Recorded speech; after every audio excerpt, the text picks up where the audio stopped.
आज स्वर्गीय राजेश पायलट जी की जयंती है और हम सब उनको अपनी श्रद्धांजलि देते हैं और उनको याद कर रहे हैं। इस अवसर पे यहाँ पर टोंक के अंदर हम लोगों ने कैंप लगाया है और ये कैंप उन लोगों के लिए है जो दिव्यांग हैं।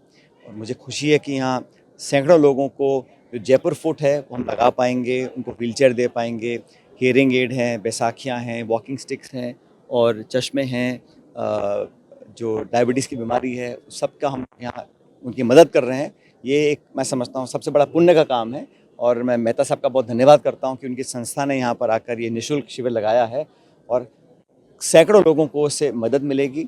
वो लोग जिनके शरीर के अंग नहीं हैं, जो चल नहीं पाते हैं, जो विकलांग हैं या दिव्यांग हैं, उन लोगों की मदद करना, उनके जीवन को पूरी तरह बदलना मैं समझता हूँ बहुत नेक काम है। तो मुझे खुशी है कि इस काम को हम यहाँ अंजाम दे पाएंगे। और मेहता साहब ने पूरे देश और विदेशों में भी ये जयपुर फुट बहुत फेमस हुआ है और चाहे यूरोप हो, अमेरिका हो, इस प्रकार का फुट अभी तक कोई उसका आविष्कार नहीं कर पाया। आप सबने खुद देखा, जिस व्यक्ति के दोनों पैर नहीं थे, आज उसको जयपुर फुट लगाया, वो दौड़ रहा है, उठ बैठ पा रहा है, चौकड़ी मार के बैठ सकता है। तो ये सब उसके जीवन को पूरी तरह तब्दील करने वाला एक वाक्य है।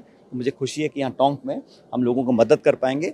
हम लोग हमेशा से अलग अलग काम करते हैं, डेवलपमेंट के काम होते हैं, विकास के काम होते हैं, लेकिन जो गरीब तबका है, जो सबसे असहाय और निर्धन लोग हैं, उन लोगों की मदद करने के लिए आज हम आगे आए हैं। तो मुझे खुशी है कि इस पुण्य के काम को आज हम लोग यहाँ पर कर रहे हैं। एक छोटी सी मुलाकात इस बड़े कैंप का हमारी मुलाकात एक फ़्लाइट में हो गई, हवाई जहाज़ में हम उतर रहे थे। तो मैं उनके बारे में बहुत पहले से जानता था, तो लेकिन उन्होंने चलकर कहा कि राजस्थान में अनेक जगहों हम इस काम को करते हैं, पूरे देश में कर रहे हैं, अलग अलग राज्यों के अंदर। तो मुझे लगा कि हमारे टोंक में, क्योंकि यहाँ पर काफ़ी गरीब लोग रहते हैं शहर के अंदर और उन लोगों तक सारी सहायता नहीं पहुँच पाती है। कई बार हम कोशिश करें भी तो सरकार और जो बाकी संस्थाएं हैं वो वहाँ तक नहीं पहुँच पा रही थी। और मैंने देखा था बहुत सारे लोग ऐसे हैं जो सड़कों पर गलियों में बैठे रहते हैं, जिनकी मदद परिवार की इतनी क्षमता नहीं है कि उनकी मदद कर पाएँ।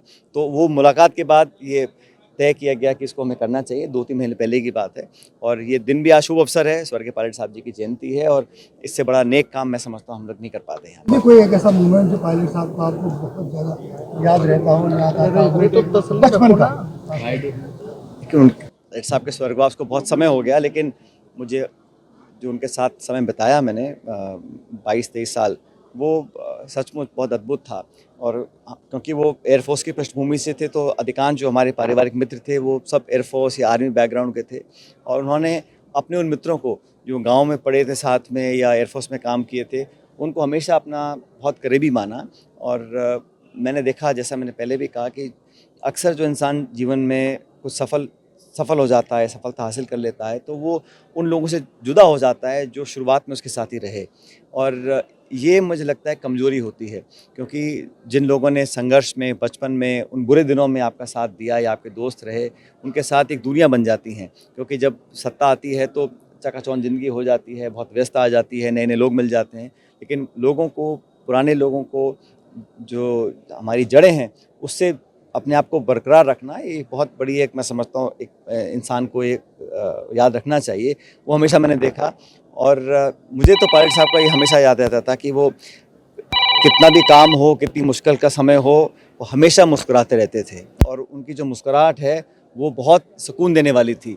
मुझे लोग अक्सर कहते हैं मैं कम मुस्कुराता हूँ, लेकिन वो बहुत मुस्कुराते थे। और उनकी मुस्कुराहट, और हमेशा हर मुश्किल को, हर कठिनाई को, हर टेंशन को मुस्कुराकर सामना करते थे। और मैं समझता हूँ ये एक ऐसा गुण है जो उनको बाकी लोगों से अलग करता था। बचपन में कभी तो कड़क रहे होंगे आपको? बहुत कम। मेरी माँ ज़्यादा कड़क थी, वो तो बहुत ही कड़क थी, लेकिन फादर इतने कड़क नहीं थे। लेकिन हाँ, एक सीमा तक। बचपन में हम जब बड़े होते थे स्कूल कॉलेज में, तो जब आम बच्चे जो हम सब शरारतें करते थे, तो बहुत कुछ टॉलरेट करते थे एक सीमा तक। और हमें पता था कि वो सीमा हमें क्रॉस नहीं करनी है। वहाँ के नीचे नीचे रहो तो सब ठीक है। इन दिनों जयपुर में 2 विधायक आमने सामने, विधायक अमीन खाजी और विधायक वाल्मीकि राजे। देखिए, ये जो इशू है, हर चीज़ में राजनीति लाना गलत है। जो सही है वो सही है, और जो भी इशू है उसको कानून और जो व्यवस्था है उसके आधार पे करा जाना चाहिए। सत्ता में कोई लोग हों, उसका दुरुपयोग करें या किसी को प्रताड़ित करें, ये सही नहीं है। मुझे लगता है इस प्रकार की घटनाएं नहीं होनी चाहिए। और हर व्यक्ति को अधिकार है नियम कानून से रहने का और संविधान के दायरे में जो प्रावधान है उसके आधार पर काम करने का। लेकिन ये जो टकराव पैदा होता है, ये कोई अच्छे संकेत नहीं है। केंद्र का बजट आया, आपने देखा राज्य का बजट कल खाने को। केंद्र का बजट देखा, लेकिन उसमें देखने लायक कुछ था नहीं। पहली बात तो पूरे भाषण में राजस्थान का नाम एक बार भी आया नहीं। वो तब जब डबल इंजन की सरकार है, राजस्थान में सरकार बीजेपी की है, लेकिन केंद्र की वित्त मंत्री ने एक बार भी राजस्थान का जिक्र तक नहीं किया। अब विशेष राज्य का दर्जा भूल जाइए, परियोजना भूल जाइए, लेकिन जो केंद्रीय बजट था उसमें पहली बार ग्रामीण विकास मंत्रालय में लगभग 40,000 करोड़ का कटाई हुई है, उसमें कम पैसा दिया गया है। और पिछले बजट की जो घोषणा थी उनको पूरा नहीं किया गया। आज भी नरेगा को जिस तरह समाप्त करने की ओर जा रहे हैं, ये अच्छा संकेत नहीं है। ग्रामीणों के लिए जो हम लोगों ने योजना बनाई थी उसको नीतिगत तरीके से समाप्त कर रहे हैं। और केंद्र के बजट में सिर्फ सपने दिखाए गए ना, उसमें प्रावधान कहाँ है? आप स्कीम अनाउंस कर दीजिए, बजट नहीं दीजिएगा तो क्या होगा? और राजस्थान के संदर्भ में कहना चाहता हूँ कि एक भी ऐसी कोई बड़ी घोषणा, बड़ी परियोजना या बजट का आवंटन केंद्र सरकार ने नहीं किया। मुझे पता नहीं कल क्या बजट लेके आएंगे सरकार जो भाजपा की है, लेकिन सबसे पहली प्राथमिकता होनी चाहिए बेरोजगार। आज 15% बेरोजगारी है और जो अनऑर्गेनाइज सेक्टर है वहाँ पर लगातार कमी आ रही है।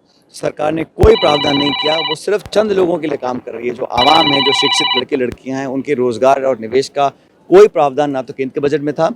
और मुझे उम्मीद है कल सरकार को सबक ले कि राजस्थान के नौजवानों के लिए यहाँ कुछ ऐसी घोषणा करे जो पहले तोती घोषणा की थी। 4 लाख रोजगार की घोषणा करी थी, कहाँ पूरा हुआ?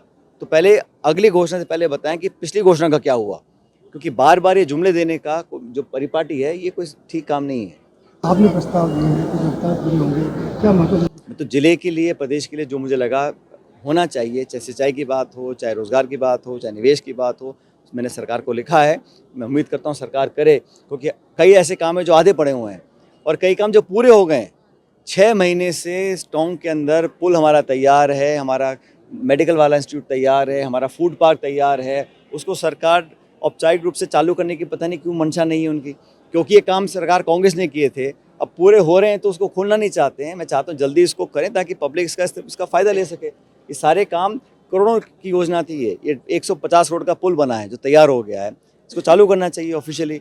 लोग उसका इस्तेमाल कर रहे हैं, लेकिन सरकार इसको चालू नहीं करी। मैंने प्रशासन को भी कहा है, राज्य सरकार को भी कहा है कि बिना वजह इसमें विलम्ब ना लाएं ताकि लोगों को मदद मिल सके जो हमने परियोजना बनाई है। ये आपने तो अपने स्पीच में कहा कि जड़ें जिसकी जितनी मजबूत होती है वो दरख्त उतनी ऊंचाई पे जाता है। हाँ, तो लगता है कि राजेश पायलट साहब ने आपकी जड़ों को तो मजबूत किया है। तो अब आपका हर दरख्त कितना इंसान ऊंचा हर इंसान की राजनीति अलग होती है। मैंने कहा ना आपको, पब्लिक, लोग, मतदाता, क्षेत्र के लोग और आमजन, इनके साथ एक आत्मीयता का व्यवहार और संबंध बना रहना चाहिए। और राजनीति होती है तो जनता के दम पर होती है, हार जीत लोग कराते हैं। अब लोगों से आप दूर हो जाएंगे और घमंड और अहंकार की राजनीति करेंगे, सत्ता का इतना आपको गुरूर हो जाएगा, तो निश्चित रूप से वो दूरी बन जाती है। और जब दूरी बन जाती है तो जनता आपको नकार देगी। दो दिन पहले मैंने सारी मांगों के बारे में लिखा है भाई, चाहे रेल परियोजना हो, सिंचाई परियोजना हो। अब जब सरकार पे कल देखते हैं बजट में क्या निकल कर आता है। 2 दिन पहले मदन दिलावन ने कहा है जब आतंकवादी मरते थे तो सोनिया गांधी ये बाटला हाउस में बैठे उनके बारे में कुछ बोलना नहीं है, वो तो वैसे बयान देते रहते हैं, का कोई सर पैर नहीं है।